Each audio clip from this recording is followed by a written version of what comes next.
Pirated SPG. Striktong patnubay at gabay ng magulang ang kailangan. Maaaring may masiselang tema, lengguwahe, karahasan, sexual, horror o droga na hindi angkop sa mga bata.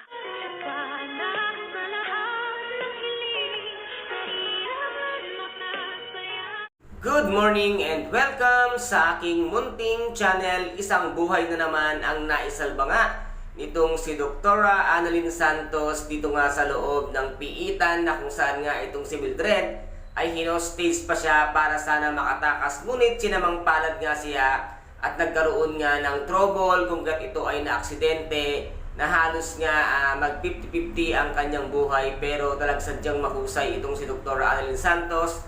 At nagawan na naman niya ng paraan kung paano nga magising at mahimasmasan itong ang si Mildred. At dito nga ay sinabi nga nitong si Madam Lotus na kasabwat pa si Dr. Annalyn Santos sa pagtakas nga sana.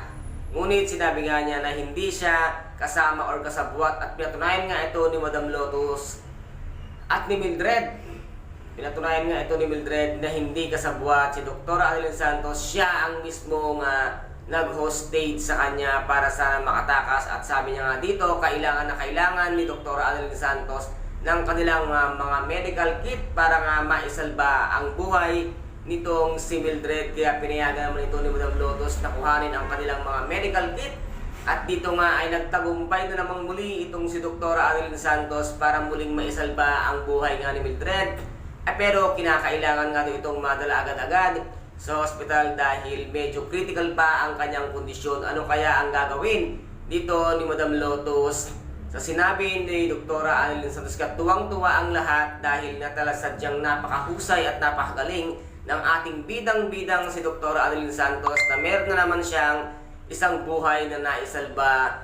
Kaya't Madam Lotus, mag-isip-isip ka dahil nga yung hinostage mo si Dr. Annalyn Santos ay siya lang din makakatulong para nga maisalba rin ang buhay ng iyong anak na si Carla Madrigal sa kanyang operasyon. Sana ay pakawalan mo lang sila para maisalba niya ang buhay ng iyong anak. At dito naman ay biglang tatawag nga itong si Madam Lotus kaya Miss Giselle Tanyag. Ngunit ito nga si Eric ang siyang makakasagot at sasabihin niya nga dito na hindi totoo na si Carla ang kanyang nakausap.